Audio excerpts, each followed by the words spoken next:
Bless me bagpipes, viewers. When will that thrill-seeker Scrooge McDuck ever quit? Never one to turn away from adventure, Uncle Scrooge has taken on his greatest challenge to discover the legendary 5 lost treasures and become the richest duck in the world. Join Scrooge and the DuckTales gang, gung-ho flying ace Launchpad, the nephews Huey, Dewey, and Louie, and Little Webby on their search. Together they must trek through the treacherous Amazon jungle, down into the diamond mines of Africa, and even to the moon. Are you duck enough to join them on their adventure? Come along to Duckburg headquarters and see for yourself. That's right, viewers, it's DuckTales.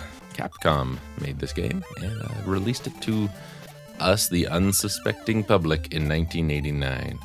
And oddly enough, DuckTales wasn't even at the peak of its popularity when this came out. DuckTales was freaking awesome.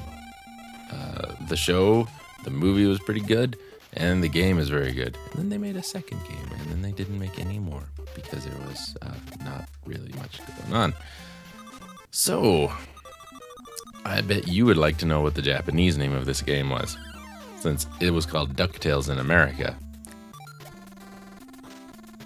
It wasn't called DuckTales in Japan. No, it was called Naughty Duck's Dream Adventures. Yes. So, basically, what do? We travel around the world and we pick up gold. We visit each of these locations. The moon, Transylvania, the Amazon, the diamond mines of Africa, and the Antarctic. Basically, to pick up a single treasure is our goal.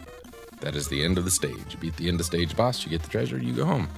But throughout the stage, you're also going to run into other things you can pick up, hidden gems and such. Some stages just have outright hidden treasures that you can find. And the object of the game being to just collect as much money, or points, as possible.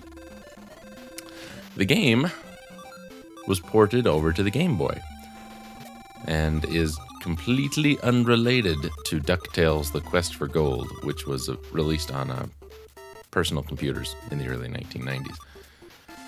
DuckTales is one of those games that I think everybody who ever played an NES has played before and always looks back on it relatively fondly. This is a really, really good example of the quality of game you were getting with Capcom at this time.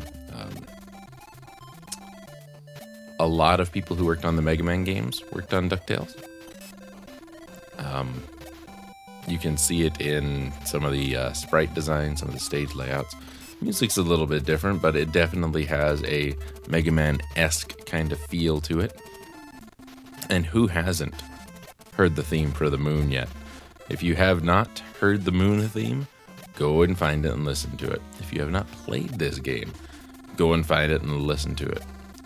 As it is a Capcom game, our controls are very, very basic. We have a jump and an attack, but we don't have a normal attack like you would expect to find in most other games.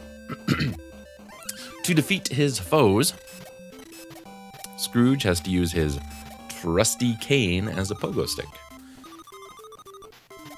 While jumping, we press B and down, and Scrooge will bounce on the heads of his enemies, and can bounce safely across spikes.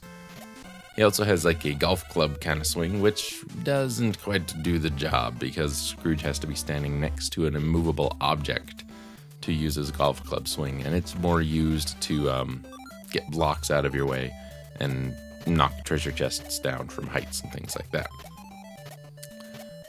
There are 2 hidden treasures in the game, which we talked about briefly. There is a golden ring in the African mines level and a golden mirror on the moon. Upon finishing all of the 5 levels of the game, we are taken back to Transylvania for another boss fight, a hidden one. We can visit any stage in any order we want, and we can actually revisit stages too if we want to go back and get some more goodies. In the African mines, we are looking for a giant diamond. In the Amazon, we are looking for a scepter of an Incan king.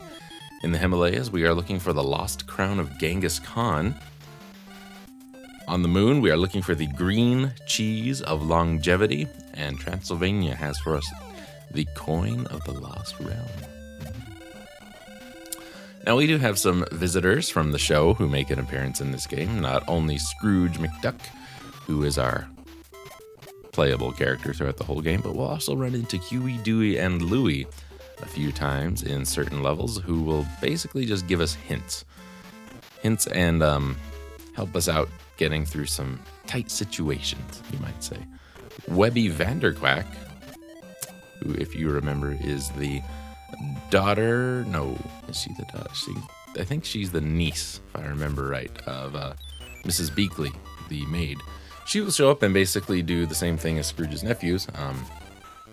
She pops in and gives you a little hint now and then. We also get a visit from Gizmo Duck, who will be needed to shoot open a wall for us. A Launchpad McQuack, who will give us a ride back to Duckburg if we need, and helps us cross a pit in the Amazon level. Gyro Gearloose. You remember Gyro. He shows up at the bonus level. We have Bubba. Y'all remember Bubba, I'm sure. He is frozen in the ice in the Himalayas. Magica Dispel is our boss in Transylvania. Flintheart Glomgold, which was always an awesome name, is our rival in this game, much like he was in the TV show, but we don't really have much to do with him in this game till the very, very end. And the Beagle Boys, who just show up and basically cause problems like they did in the TV show. Now, the NES version has an alternate ending. Oh no. If we finish the game with over $10 million and have found both hidden treasures, we get a slightly different ending than we would if we missed those things. But I'm not going to tell you what it is. You're going to have to play it. There is another lesser-known alternate ending when we finish the game with $0. It is very, very hard to do and is very, very tricky to pull off. But I'm not going to tell you about that one either. You're going to have to try that one for yourself. DuckTales was released to very positive reviews, both for its gameplay and soundtrack. Of particular importance, the Moon Stage. Yeah, told you. It's since become one of the iconic tunes of the late 8-bit era. The graphics for the time were considered above average, and the characters were very, very recognizable, as it was an incredibly popular franchise at the time. This game, considered very, very classic. Nintendo Power listed it as the 13th best NES game and praised it as fun, in spite of being a licensed video game, which, you know, most of them aren't, but most of the ones Capcom has done have been very good. The game is also a very commercial, successful commercial release. That's what I meant to say. Capcom has cited the game as having sold 1.6 million copies worldwide. And I have one, so yeah.